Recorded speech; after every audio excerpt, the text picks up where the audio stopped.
Hey guys, this is this month's ReCast episode. It's actually a week late. It was supposed to be last week, but we had a two-part episode with our buddy John, the FBI guy, last time, so this one was pushed forward by a week. Anyway, this is episode 69 of season 3, a really important episode, part of a series based around a topic that we've gone back to several times over the years, which is Bangkok's appalling lack of facilities for the disabled, which is really just embarrassing for a city this size. Now, I was lucky enough to meet Khun Saba from Accessibility is Freedom, a disabled rights organization that promotes equality for the disabled citizens of the country. And he's a lovely guy, but he's got some headlines shortly before we did this interview for hitting a window and smashing it when he was forced to deal with the absolutely stupid rules around wheelchairs and accessibility at the BTS stations. And you know what? If I were in his place, I'd want to break some property too. Anyway, he's fighting the good fight. It's an important issue and one that I follow closely. Thailand has enough problems with classism without throwing physical handicaps into the mix. So here is my very interesting interview with Khun Saba from Accessibility is Freedom. Enjoy.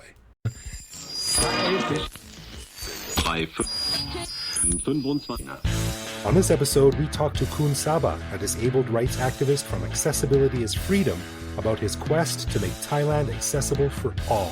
So if you're interested in seeing Bangkok from the perspective of someone who can't easily jump over potholes or climb stairs, you'll dig this episode of the Bangkok Podcast.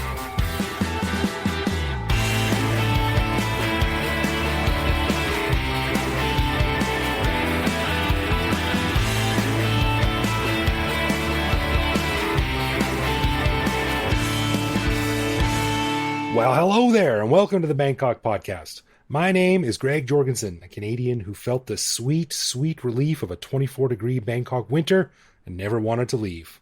And I'm Ed Knuth, an American who came to Thailand on a one-year teaching contract 19 years ago. Fell in love with the country, even though Thai people like to keep the air conditioning around 24 degrees inside. It's funny, 24 degrees inside would be like, oh, this is too cold. But outside, you're like, oh, I love it. I love it. That's right. And I apologize to my American listeners that I can't speak in normal Fahrenheit terms. 24 degrees is what, 75? Who knows, man? I still can't do the conversion. Anyway, we want to say a quick thank you to one of our patrons, Nico Marco, who supports us at the show shout-out level. Stick around after our interview with Khun Saba from Accessibility is Freedom to hear why Nico is going to help Greg learn about his neighborhood, despite Nico having moved to Greg's area just last week. And before we start, a huge thanks to all of our patrons who support the show. For more info on how you can become a patron, just head to the support page on BangkokPodcast.com. Of course, one of the cool things our patrons get is an unscripted, uncensored bonus episode every week where we talk about current events in Thailand and whatever else comes into our minds. We just finished recording this week's bonus show, and we chatted about the brutal and often deadly hazing traditions in Thailand, as well as something a bit lighter: problems, solutions, and gripes with air conditioning in homes and offices in Bangkok. Yeah, it's a theme this week. That's right. Temperature, man. It's all about the temperature. All right, well, before we jump into it, this is the last time we'll have to mention our meetup, which will happen on Saturday, 27th of July at Smalls on Soi Suan Plu, which is just off Saton Road. We've created an event on our Facebook page, so if you're free, come on down to say hi, have a few drinks, meet some other listeners, chill out, sit back, relax. They've always been fun in the past, and I'm looking forward to this one too. So yeah, please come if you're free. I like to meet people in person, so I know who I'm talking to. Yeah, you're not the social one of us. I'm the social guy of us. So it's a rare night where Ed gets out and cuts loose. That's right, and becomes Mr. Social Butterfly. It's fun to watch. Yeah, after a few drinks, maybe. Oh, and also, real quick, if you're free this Friday, July 26th at Jam, next to S8.E23 BTS Station, both Ed and I will be talking at Bombix, each of us telling what will hopefully be a riveting, entertaining story.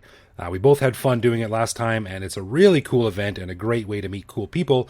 So check out details on Facebook. If you're free, just search for Bombix Stories. That's BOMBYX. And yeah, we hope to see you there. All right, well, on this episode, we are really happy to have as our guest Khun Saba, a disabled rights activist who leads a very important organization called Accessibility is Freedom, which fights to improve Thailand in terms of equality, opportunity, rights, and public consciousness. Now, you might remember Khun Saba from when he was in the news last year due to a very unfair incident with an elevator at a BTS station, but he and his organization have continued to work really hard every day to make sure that Thailand can be enjoyed by everyone, not only those with full mobility. So it was a real pleasure to sit down and talk to Khun Saba, and here is our conversation about accessibility is freedom.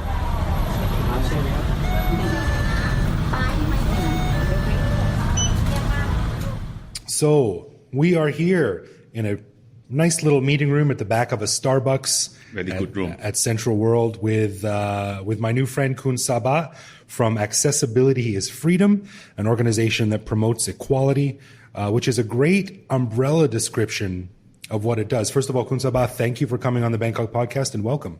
สวัสดีครับ สวัสดีครับ คุณเกรก Hi very good to come here. It's nice to meet you. Nice to meet you. So let's talk about accessibility as freedom for a little bit, because it's a very good name because it sort of promotes equality for everyone. Now, Yeah. I think it's fair to say that you are the most visible face of the organization. We'll talk about that in a little bit. Yeah. But you just recently said something to me that sort of made me think a bit, and it's you yourself are in a wheelchair. Yeah.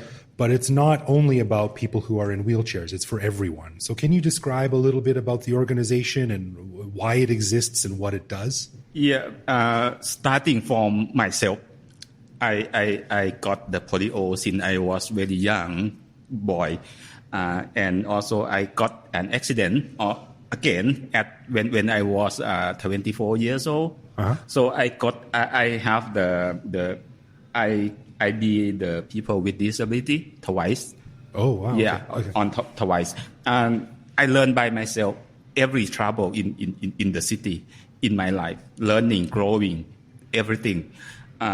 It becomes the question to me every time when I grow out, when I get out somewhere, when I go to the school, when I go to the office, when I try to travel, I got a lot of trouble. Right. And you grew up in Bangkok? No, I grew up actually in the northeast of Thailand. Okay. Uh-huh. And I came in Bangkok when I was 19. I start learning and getting trouble, as you can see in Bangkok. Yeah. Accessibility is a freedom. Actually, it is presenting myself as learning by myself. I try to set up the Accessibility is Freedom is the NGO and non-profit organization. Try to fix problem.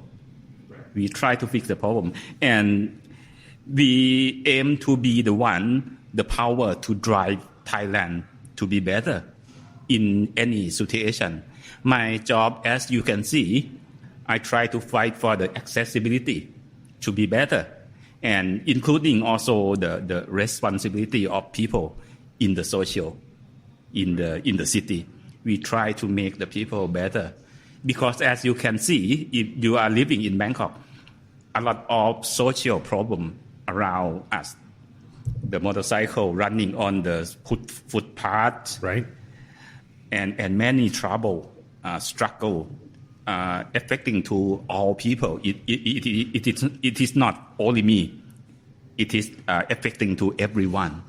Sure. Yeah. That there's issues with poverty, with homelessness, with mental illness, with disabilities. Yeah. And I think that's one of the reasons where, I mean, I love Thailand, but it's one of the reasons where the country really doesn't do a very good job in taking care of its vulnerable people. To me, the accessible, it is not only the structure, it is not only the building, it is the mind also. It's interesting you say that, because that sort of reminds me of something that I've said on the show a lot of times before, is that sort of everything is okay in Thailand until it becomes embarrassing for Thailand. Yeah. Whether it's prostitution, homelessness, scandal, corruption, slavery, something like that. Like, it's easy for Thai culture to sort of sweep that under the rug, sort of forget about it until it becomes an international story, until people start talking about it, until Thailand looks bad. Yeah. So I think in a lot of ways, you need to shake people. Yeah. Let me talk to my city, to talk to my country, talk about my country. Right. I love my country. Thailand is wonderful, as you can see. Really good stuff. Really, there are a lot of funny, interesting story. The city, people is really good in the city. But, well, yes, there are many bad situations happening also. I do always call, this is the culture. Thailand culture is going down. Culture mean, as I say, very bad thing happening, like the motorcycle running on the footpath, while the sidewalk is really bad for the people with disability. While the train, there is no elevator on the train. Yeah. Something like that. Yeah. It is normal. I mean, on every country, we have a good thing and the bad thing. My job is to fix Thailand. And I do always say, we are living in the global world. It is not actually Thailand anymore. Just you come to Thailand and you are living in Thailand. Right. Many people can come and go. You know what I mean, right? It is worldwide.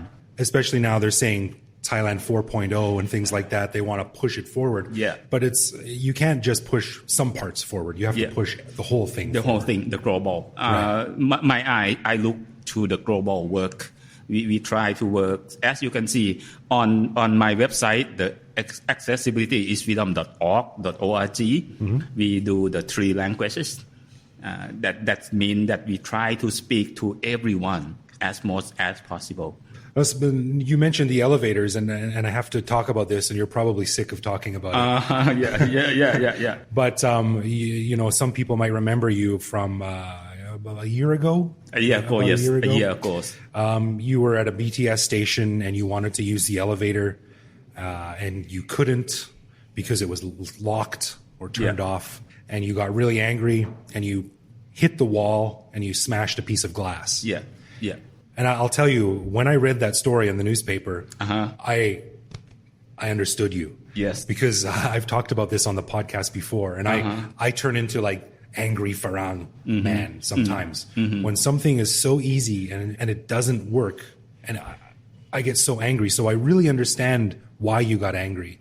So can you just talk a little bit about the challenges that disabled people and maybe people who have restricted access can face every day? Okay. The smashing BTS glass, elevator glass, let me say first, I never support the violence. The violence is not good. Right, I agree. Okay. Yeah.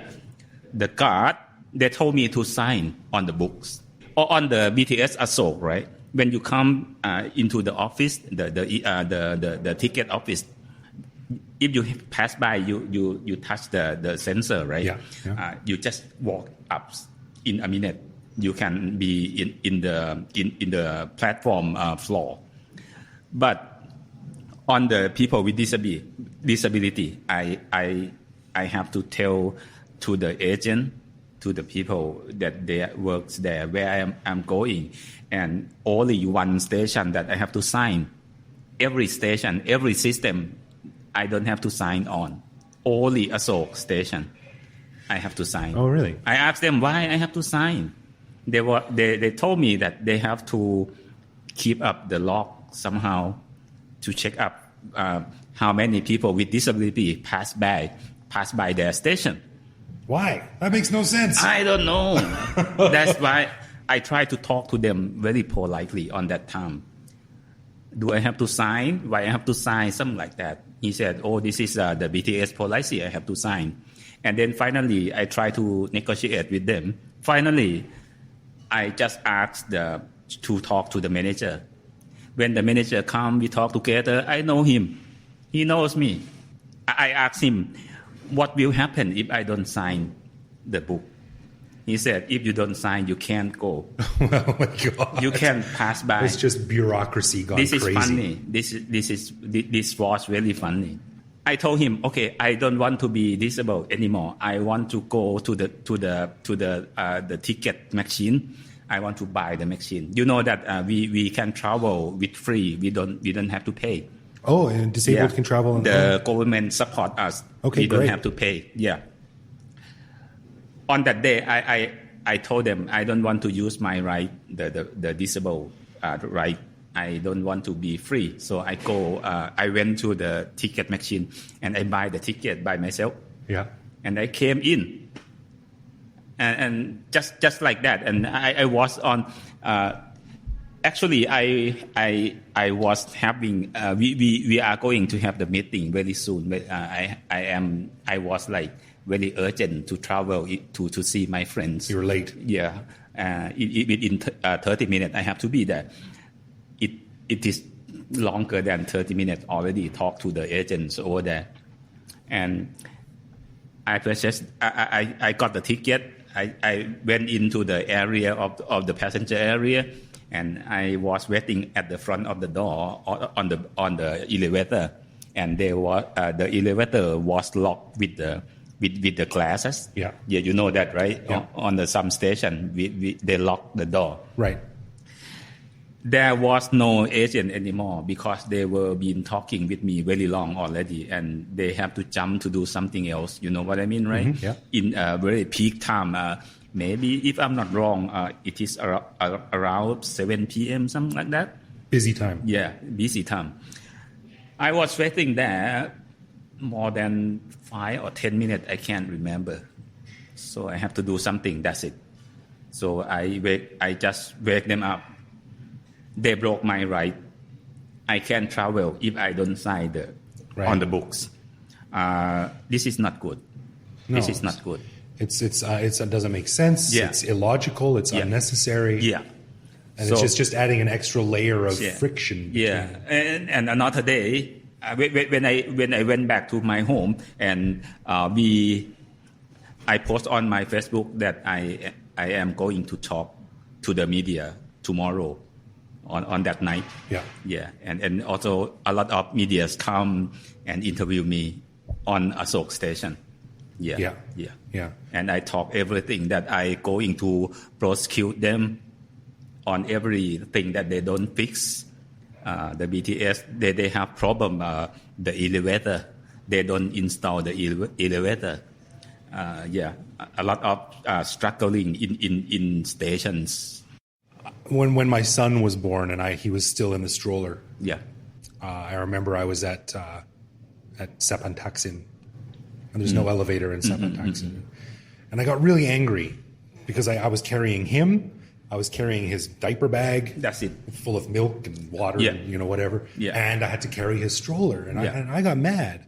But that's nothing compared to what people in wheelchairs or other disabled people. Same thing, actually. If you got an accident, what will happen? You see? Yeah. Yeah. But it's great what you said about your organization is also fighting for people in my situation. Yeah. People carrying children. Yeah. And people who are pregnant. Yes. Or on crutches with a broken leg or something. It's not only wheelchairs. It's everyone. And this is the future for the everybody. Yeah. As I said, tomorrow you don't know. Maybe you ride my motorcycle, you broke your leg. You have to use it also. Or even just old people. Everyone gets old. Yes. Right? Everyone gets old. Yeah. That's it. So this is the future of the city for everyone. Yeah. And listeners, if you're out there right now, I mean, we always talk about how when you learn Thai, you can sort of appreciate Thailand and Bangkok in a whole other dimension. I urge you to, next time you're out walking around the city, try to see the city from a person in a wheelchair's perspective. Like, it sucks. It sucks. It's really awful. It is really bad. Yeah, and it's easy to overlook that. Yeah. So it's great that this organization is bringing awareness to it, and especially in a city like Bangkok that's so eager to be taken seriously as a first-class world city. Yeah. If you go to my Facebook page, the accessibility is freedom. Yeah. You will see the banner. I put the picture on the banner. That is my dream city. I want the dream city, the city that everyone can be equal. Right. You know what I mean? Traveling, opportunity, and everything equally. Still now, today, I still cannot traveling. Yeah. Some station I cannot go. There is no elevator at all. Imagine if you were on an average person. Imagine if you were on the BTS and just There were just some stations that you just simply couldn't use. Like that would be infuriating. And again, listeners, I urge you to go to Khun Saba's Facebook page and subscribe, follow it, because every once in a while you'll see pictures that he posts quite regularly, and it really opens your eyes as to how frustrating this must be. Let me tell you the truth. This is my life. I start working in Bangkok first time as a programmer when I was 20, something like that, 21 years old, something like that. Do you think how much my salary on that time? 7,000, 8,000 per month. 8,000 for a computer programmer? Yeah, on that time. Wow. No, I am 52 years old now. Let's jump back when I was 21. Okay, so 30 years ago. Yeah. There is no choice for me to go to the office. Only taxi. Right. I have to pay 300 baht per day to go to the office and go back. 300 baht. Not to mention the extra time Yes. and the extra effort. Yes. Right. So how much I pay for a month? That's 6,000 baht a month. Over, taxis. Yeah, over 6,000. I'm not a math wizard, Yeah. so I think that's Yeah. right. That's why I say this is accessibility. As you say, I feel like I am on a prison now.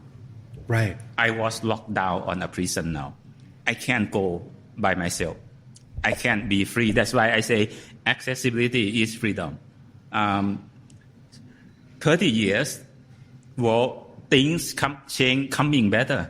It is become better every day. But still, you know what I mean, right? I still cannot go out from my home by myself. How can I view on the road, on the side of the road? How can I jump into the bus? The bus stop still missing. A lot of trouble. Yeah. The train. Even for a meeting tonight, we're at Starbucks on the 5th floor of Central World. Yeah. And when I set up the meeting, I asked you to meet me here. I was thinking, like, Jesus, can he get there? Like, is there an elevator there? Like, you don't think about these things. Or I don't think about these things. It presents a whole other layer of Bangkok. Come to the middle of Bangkok. It is okay. Yeah. The department store, the world class department store, just like this, it is okay. I mean, the accessible facility is quite okay. Let's say quite okay, but they still have something to prove. Something like the restroom, they're still having very low standard. And like you said, what happens if you live in Keha or Samut Songkram or somewhere? Oh, I mean, don't mention about Samut Songkram, another province. Just say Bang Na. Just start with Bangkok. Yeah, you will actually every single place got problem. Yeah. I mean, let me tell you about the law. In Thailand, actually, we have really good defined law already. For disabled? The disabled, yes. The law. Actually, we copy from the ADA, from the UN. In UN, they have the law defined. Oh, okay. Yeah, we copy, and we also look at another country, just like Japan. They have done before us. Okay. And we fix it, modify to fit in Thailand. Right. In the main issue, it is almost the same thing. We have already defined everything. Let's say if you are making the big building, just like this, just like Central World, how many car parking you have, how many accessible parking you have to set up, something like that. We have already defined. Okay. But the people who control the law, they don't control. That's interesting, because that's another thing, another criticism that I have about Thailand is that there's more than enough laws and regulations here. The problem really lies in enforcement, right? And so you can put as many rules as you want in, but if no one makes sure that people follow the rules, then why even have rules? And like no one follow. Yeah, and like you post on your Facebook page a lot of times, people parking in handicap spots. Yeah. Just in Canada, thankfully, that like you get You get fined hundreds and hundreds of dollars and thrown in jail if you do You that. will be in trouble. Yeah, in Thailand, nothing. And also there's social pressure too. Like to park in a handicap spot, like you've got to be a real asshole to do that, you know? Yeah. But in Thailand, it's not really there. Responsibility. Responsibility. I do call it, this is what do we call the culture? In the big picture, I call it culture. Culture means something that will help you to be better. I mean, every people in the social have to work together. The English idiom is a rising tide lifts all boats. I mean, everyone benefits. Yes. Right? Yes. Yeah. Right. And in Thailand, this is a really big story. As you can see, I am doing a lot of responsible working very hard to wake people up. Yeah. The car parking problem, they're stealing people just park right on the parking. Yeah. Because it is very close to the door. It is very wide, very big, right? Something like that.ขี้เกียจ. Yeah, I know. A lot ofขี้เกียจpeople. Yeah. I'm very lazy, but even I wouldn't do that. So what's been the response from then officials and government people? What do they say when you call meetings with them and when your organization has meetings? All right. From the day that I smashed the elevator, after that 1 week, I have a chance to talk to the government, to the Bangkok government, who are the owner of BTS, and we talk to the Ministry of Transportation also. Yeah. We were been having a meeting together. They were agree to fix the problem that I report them.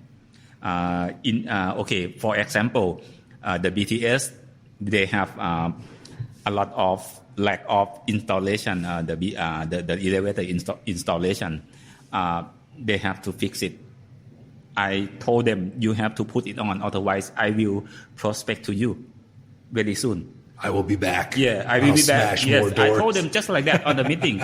I will sue you very soon if you are not getting fixed. Let's say Bangkok government is very good.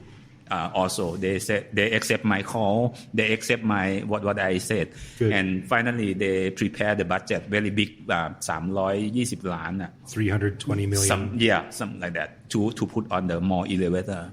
Right. And also the Ministry of Transportation, we were in the meeting and everyone accept what I'm saying, and we work together as the transportation for all, and then we go and talk to them, and then we give them the advice what problem happening in Bangkok, and we try to push them up.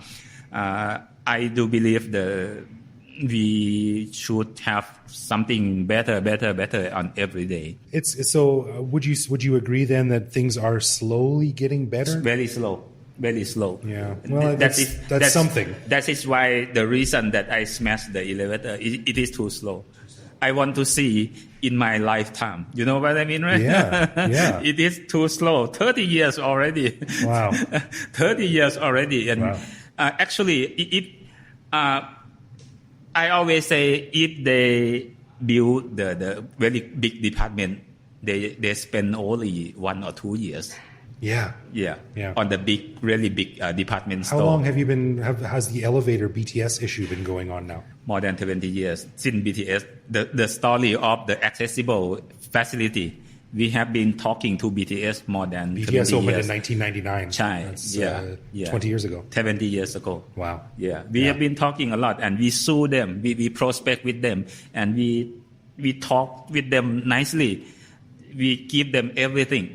Every answer, every question they want, we advise them. We work together actually, but it is very slow. So as we're wrapping up here, what can people do if they want to help the organization?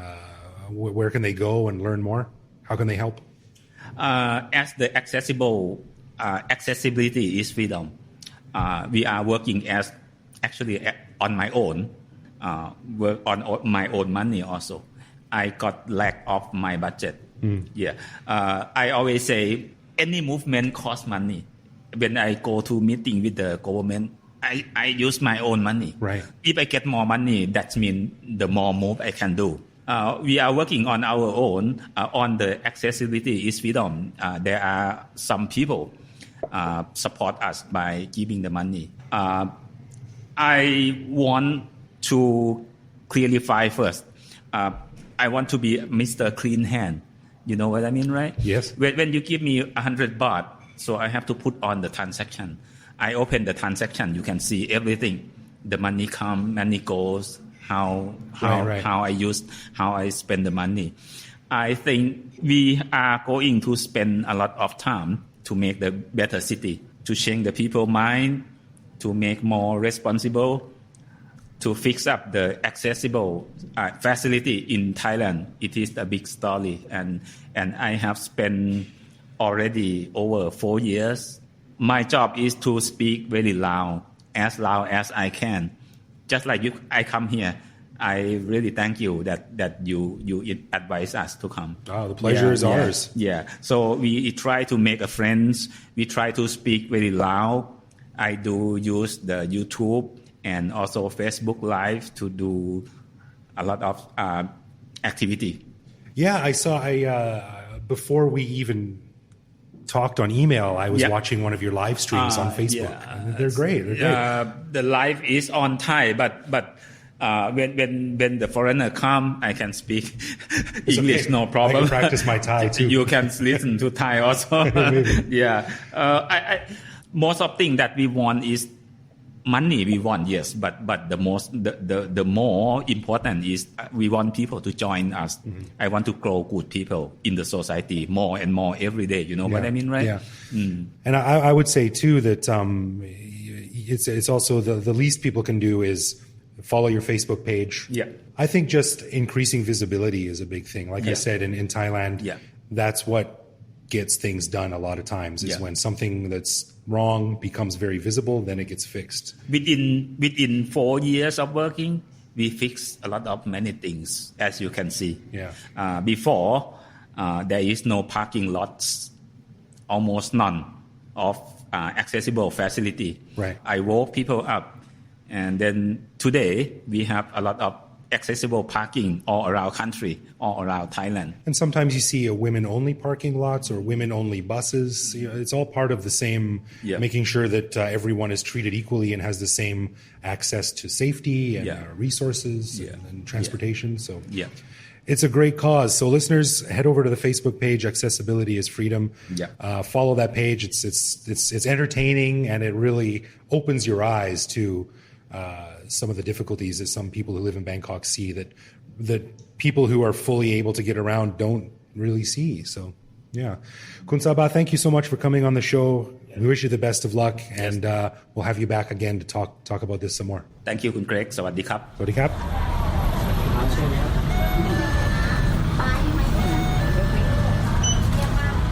Wow, that was interesting. You know, I got to be honest, I really didn't know that much about this issue. I had seen some of those stories in the news about access on the BTS, but I had no idea there were people out there like him who were activists. I mean, usually when I think of activists, they're like democracy activists or gay rights activists. But so it's kind of cool that there's people out there like him. Yeah, it's awesome. It was a real pleasure to sit down with him. He's a really, really nice, cool, funny guy, and we had a great conversation. And it struck me too because he made me see the issue from two different perspectives that I'd never thought of it before. The first one was he's not just fighting to make Bangkok accessible or Thailand accessible to people in wheelchairs or people on crutches or whatever. It's for everyone, right? It's for pregnant women. It's for old people. It's for people, you know, just everyone. It's sort of like make it accessible for everyone who needs it, not just one particular class of person. Well, that's the right attitude because Bangkok is definitely not an easy city to get around, even if you're able-bodied. Right, exactly. And that's the other thing that talking to him or someone in his position is that, you know, listening to their stories and seeing the photos, it really makes you see Bangkok from a totally different perspective. The next time you're walking down the street, you notice something and you're like, Jesus, that's horrible. Like, it's horrible for me. What if I was in a wheelchair? I've always thought Bangkok is a bad walking city. I feel like it's like an ankle twisting city. I mean, there's so many like ruts and broken cement and like construction. Yeah. It's brutal even for the able-bodied. Yeah. So many thanks to Khun Saba for sitting down with us. Like I said in the interview, check out his Facebook page.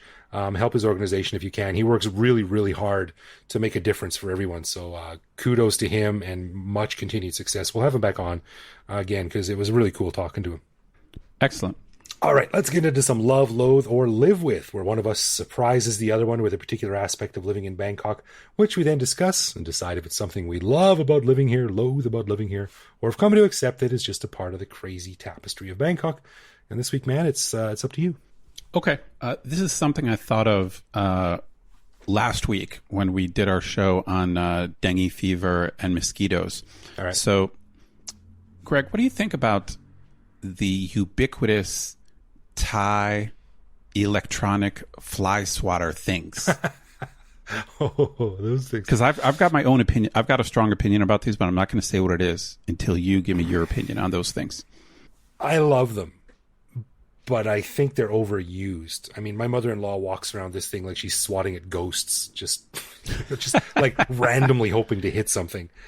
But when they're used properly and aimed properly, they're deadly, man. And there's some sadistic part of us, or maybe it's just me, but man, when you connect with a big fat fly that's been bothering you and you hear it go and like you just keep holding that button down so it's crackling and frying, like there's something sadistically pleasing about that. So I love them. I think it's a great, possibly a bit overkill, but it's a great solution to a problem that everyone has. Well, I do understand that satisfaction, but I basically hate those things. Really? I really loathe those things for a couple of reasons. I have had success with them, but I feel like they're much less successful than they should be. I always feel like I'm swinging them around forever before I actually get the zap, and I don't know if it's my technique or if I have like lower quality, but I've owned dozens of those things over the years, and they just seem to be cheap, crappy. Like, I feel like they're just like the lowest made in China kind of product. And I don't know, they never seem to work properly. I'm always paranoid that I'm going to zap myself. Like, those things actually scare me, because they'll just be like randomly laying on the floor, and I'm afraid I'm going to step right on the, the electrical thing and like zap myself. Those things, like American expat electrocuted by tennis racket or something. I don't know, man. Those things, I remember when I first started using them, I thought they were the coolest thing ever, and I've just grown to hate them. I think they're not that effective. So you think they actually work? Well, when they connect with something, yeah, man. Well, true. Like, yeah, no doubt. Like when they connect, but I don't know. I don't know. Maybe it's my technique, but I got a pretty bad hit rate with those things. Have you ever played tennis? I do play tennis. I do know how to swing a racket, but I think chasing mosquitoes is a little bit different. Well, there's also something to be said about, like, if it ain't broke, don't fix it, right? Like, a fly swatter has been working for thousands of years, and it works pretty good. It doesn't have any electronics, doesn't have any moving parts. They're cheap, so... I don't know what the solution is for mosquitoes. I think you need something more sophisticated. Like, I don't know. I feel like fly swatters don't work that well. I don't think the electronic ones work. I think you need something more, like I don't know, maybe some other technology. Like a beekeeper suit or something. Right. So I guess we're just going to have to disagree on this one because I just can't stand those things. Yeah, right. Well, I know what to do if I ever need to scare you on Halloween or something. I'll dress up as a fly swatter and chase you. Those things are scary, man. They're weird. Running down the street going bzz, bzz, bzz. Anyway, so as we mentioned at the beginning of the show, we'd like to say thank you to Nico Marco for lending us his support at the t-shirt level. And Greg, what did you find out about Nico? Well, as it turns out, I have known Nico for about 7 years now. And he's a great dude, and we've shared a ton of laughs and good times together. But let me tell you, one thing I've always admired about Nico is that he's totally current on all the Thai TV shows and movies and music and the singers and stars and stuff like that, which I am totally not. Like, if you put me in a room... How does he do that? He speaks Thai well, or... I mean, he speaks Thai. I think he speaks okay Thai, but not great. Maybe about the same as me. But I don't know. He just is something that he's drawn to, and he's something that he knows about. But like me, like if you put me in a room with 10 of Thailand's most famous people, I'd have no idea who any of them are. I'm the same. Yeah, I would not know. Yeah. So as it turns out, Nico has just joined our cool little club of people who live in the Thonburi side of the river. And in fact, he just moved into a building a few blocks away from me. So you know how restaurants, Ed, you know how like they like to have like pictures of famous people that have come to eat at the restaurant and they're posing with like the owner or the chef or something like that? Yep. Yeah, well, a lot of the restaurants in our area have that as too. So since Nico knows who all these famous people are, I think I'm going to demand that he take me out to all the neighborhood restaurants and educate me on who these people in the pictures are. Ooh, I like it. That's a good idea. I like it. Yeah, it'll be like a crash course in Thai stardom. And I'm betting my cool rating will go up about 5 points just in terms of like understanding a bit more about Thai culture. You're going to have to invite me along because whenever my students mention some Thai pop star, I have no idea who they're talking about. Exactly. And I will definitely need Nico's help as my kid gets older too, because I'll be damned if I'm going to be one of those lame parents who doesn't know who all the cool stars are when their kid gets older. You know, like you already are that person. Well, I'm that guy right now, but I need Nico's help to change me into like the cool parent. Like when I was a teenager and I would come up to someone and hear an old person say something like, "Yeah, I like Pearl Jam too." I'd be like, "Wow, that guy's cool. I want to be that cool guy." So Nico can help me. All right, Nico. Nico, we're glad to have you on board, but you've got some work to do apparently. Yeah, you've got to turn me into a lame parent, from a lame parent into a hip, cool parent. So it might be a long journey. But anyway, thanks, Nico. We really do appreciate your support, and you are going to look damn sexy in your Bangkok Podcast t-shirt. So yeah, thanks, man. Okay, so a big thanks to Nico and all of our lovely patrons. As you know, we don't run ads or have sponsors, so we really, really do appreciate the support we get from our patrons. If you want to learn more, just head to bangkokpodcast.com/support. And if you want to get in touch with us, it's easy. Bangkok Podcast on social media, bangkokpodcast.com on the web, or simply bangkokpodcast@gmail.com. We are very polite, and if you write, we will answer. True that. You can also find each episode on YouTube and follow us online where we post each episode and carry on conversations with our listeners. You can also reach out to me on Twitter where I am BKK Greg. So thanks for listening, everyone. We'll see you back here next week.